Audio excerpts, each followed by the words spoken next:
చిన్నప్ప వెనక ఉన్న పెద్దప్ప కల్తీ నెయ్యి కేసులో కీలక సూత్రధారులను వదిలేశారు. ఎందుకు వదిలేరు? కల్తీ నెయ్యి లంచాలను ధృవీకరించి అంతిమ లబ్ధిదారులకే తేల్చని సేట. సిట్టు ఎవరిని పట్టుకుంటుంది? అసలు దొంగలను పట్టుకోదు. అందులో ఉన్న చిన్న చిన్న పనోళ్ళను, వాళ్ళకు మూటలు మోసిన వాళ్ళను, ముచ్చట్లు చెప్పిన వాళ్ళని పట్టుకుంటుంది. అసలు దొంగను పట్టుకుంటుంది అంటే అసలు దొంగ పట్టుకోరు. అసలు దొంగలు ఎవరంటే మొత్తం ఆ రాష్ట్రాన్ని నడిపిస్తున్న వాళ్ళే ఉంటారు. ఈ రాష్ట్రాన్ని నడిపించే వాళ్ళని వీళ్ళు ఎప్పుడు పట్టుకోరు. ఫలితంగా ఈ పెద్దప్ప అనేటోడు ఎప్పటికీ బయటికి రాడు. అందరు చిన్నప్పలే బయటకు వస్తారు.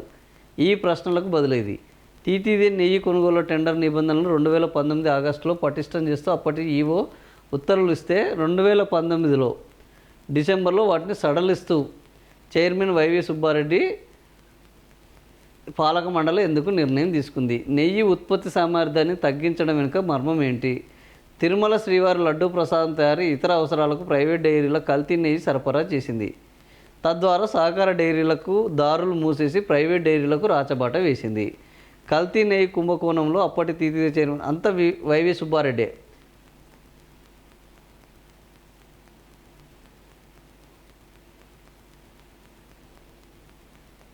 పెద్దల అండ ప్రమేయం లేకుండానే చైర్మన్ పిఏ ఒక డైరీ యజమాని ఢిల్లీ పిలిపించుకొని పంచాయతీ పెట్టగలడా? 50 లక్షల కమిషన్ డిమాండ్ చేయగలడా?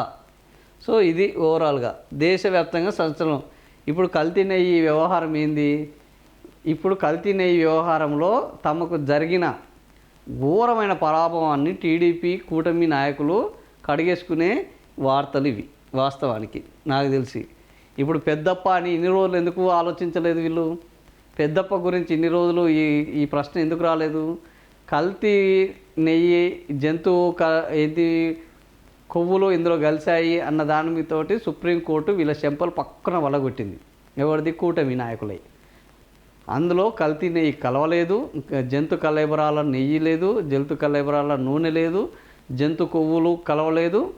అందులో కొంత అడల్ట్రేషన్ జరిగింది. ఏది?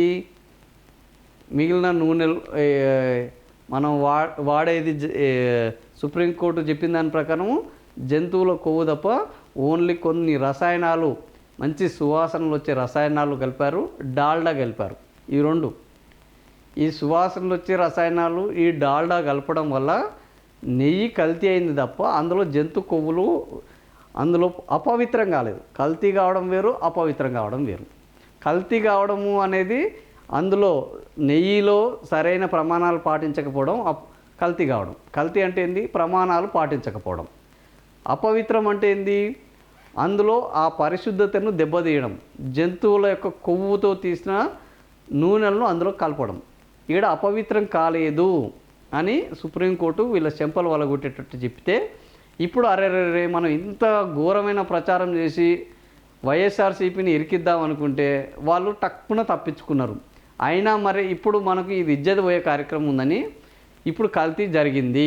ఇంకా కల్తీ ఆ పెద్దప్ప ఎవడు, ఆ నూనెలు ఏంది అని ఇప్పుడు కొత్త రాగం ఎత్తుకున్నది కూటమి ప్రభుత్వం.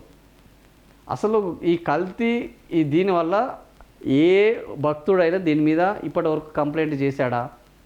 ఈ ప్రసాదం తినడం వల్ల మాకు ఇబ్బంది జరిగిందని, ఈ ప్రసాదం నాణ్యత తగ్గింది అని కంప్లైంట్ చేస్తే దాని మీద దృష్టి పెట్టిరా? పెట్టలేదు. మరి ఈ డాల్డా తినడం వల్ల, ఈ నెయ్యి రుచులు తినడం వల్ల ప్రజల ఆరోగ్యాలకు ప్రమాదం ఉందా? అది తేల్చిరా? ఇప్పటివరకు తేల్చలేదు. ఒకవేళ ఈ రసాయనాలు కలపడం వల్ల, డాల్డా కలపడం వల్ల నెయ్యి కల్తీ జరిగిందంటే ఈరోజు మార్కెట్లో ఉన్న ఏ ఒక్క నెయ్యి కూడా ఒరిజినల్ కాదు. నాకు తెలిసి ఒక నెయ్యి 1 లీటర్ తయారు కావాలంటే ఒరిజినల్గా 40 లీటర్ల పాలు మరిగించి నెయ్యిని తయారు చేయాలి. ఈరోజు 1 లీటర్ నెయ్యికి 4,000 రూపాయల ఖర్చు వస్తున్నది.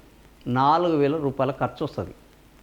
కానీ మార్కెట్లో ఏ ఒక్కరు కూడా 4,000కు ఈరోజు 1 లీటర్ నెయ్యిని అమ్మడం లేదు. అంటే దాని అర్థమైంది, ప్రతి నెయ్యిలో ఈరోజు మార్కెట్లో ఉన్న ఏ బ్రాండ్ అనే తేడా లేకుండా ప్రతి నెయ్యిలో రసాయనాలు కలుస్తాయి. ఏది? సువాసన వచ్చే రసాయనాలు కలుస్తాయి, నెయ్యి వాసన వచ్చే రసాయనాలు కలుస్తాయి. ప్రతి నెయ్యిలో డాల్డా కలుస్తుంది. ఏ నెయ్యి 100% ప్యూర్ అనేది చెప్పడానికి ఎవ్వడికి లేనే లేదు. ఎందుకంటే నెయ్యిని మనం ఇళ్ళల్లో కాచుకొని నెయ్యిని తయారు చేయాలంటే 1 లీటర్ తయారు చేయాలంటే 40 లీటర్ల పాలను వినియోగించాల్సి వస్తుంది. ఇది నెయ్యిని సాంప్రదాయ పద్ధతిలో తయారు చేసే వాళ్ళు చెప్తున్న మాటలు ఇవి. కాబట్టి ఈరోజు నెయ్యి కల్తీ జరిగిందంటే నెయ్యి కల్తీ ఇప్పుడు హెరిటేజ్ నెయ్యి కల్తీ కాదా? హెరిటేజ్ నెయ్యి స్వచ్ఛమా?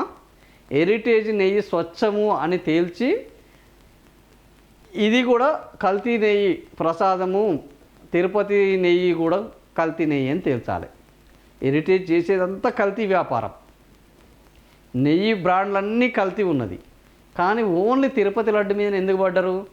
ఇది తిరుపతి వెంకన్న స్వామి మీద ఉన్న ప్రేమన, తిరుపతి వెంకన్న స్వామికి వ్యతిరేకంగా జరుగుతున్న కుట్ర అని ఆలోచిస్తే నాకు ఇది కుట్ర అనిపిస్తున్నది. వెంకన్న స్వామి ప్రసాదం మీద జరుగుతున్న ఒక పరోక్ష కుట్ర, అక్కడ పవిత్రత మీద అపనమ్మకం కలిగించే ఒక కుట్ర ఇది. కూటమి నేతలు వాళ్ళకు తెలిసి చేస్తున్నారో తెలియక చేస్తున్నారో దేవుడి మీద ఉన్న నమ్మకాన్ని దెబ్బతీసే కార్యక్రమాలకు చర్యలు చేపడుతున్నారు. ఈ పత్రికలు కూడా వీళ్ళు వంతవాడే రాజకీయ నాయకుల కోసం భజన చేయడం కోసము జనాల యొక్క విశ్వాసాలతోటి చెలగాటమాడుతున్నాయి. ఈరోజు మార్కెట్లో ఏ నెయ్యి సరైంది కాదు. అందులో ఓన్లీ ఇప్పుడు ప్రసాదంలో కలిసి నెయ్యి వల్లనే జనాల యొక్క ఆరోగ్యానికి మొత్తం ప్రమాదం వచ్చినట్లు వీళ్ళు కథలు రాస్తున్నారు. ఒకవేళ మీకు చిత్తశుద్ధి ఉంటే ఇప్పటి నుంచి లాగించి అక్కడనే పెద్ద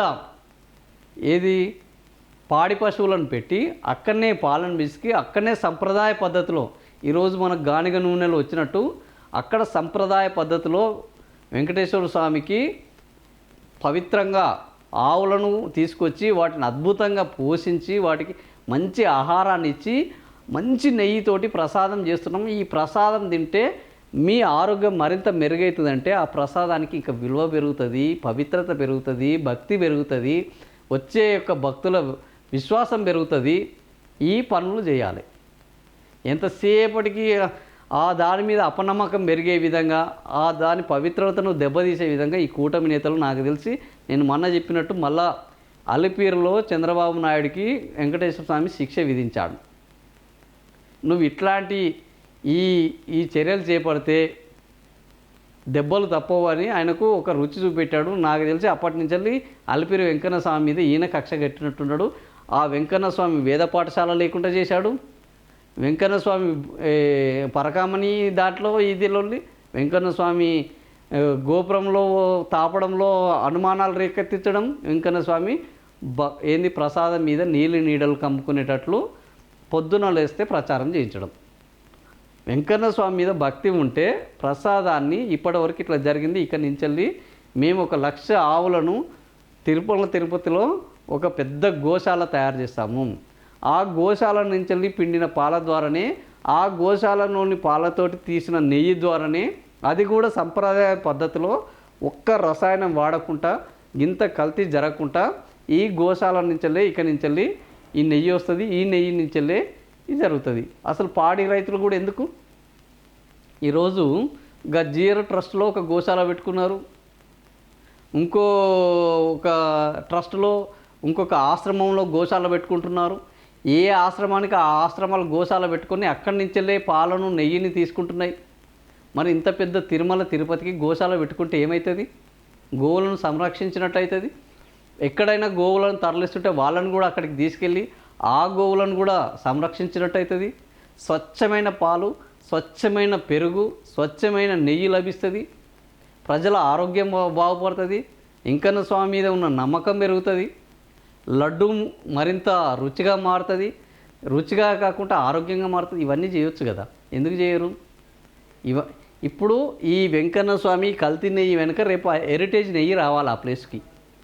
ఇదొక పెద్ద కుట్ర. హెరిటేజ్ నెయ్యిని ఈ ప్రైవేటు వాటన్నిటికీ తగ్గించి హెరిటేజ్ అందుకు పోవాలి. హెరిటేజ్ నెయ్యి ఏమన్నా శుద్ధమా? హెరిటేజ్ 40 లీటర్లను కాచి ఉడబోసి నెయ్యి తీసి అమ్ముతుందా? హెరిటేజ్ నెయ్యిలో కెమికల్స్ లేవా? ఈ ప్రశ్నలకు హెరిటేజ్ నెయ్యి సమాధానం చెప్పగలదా?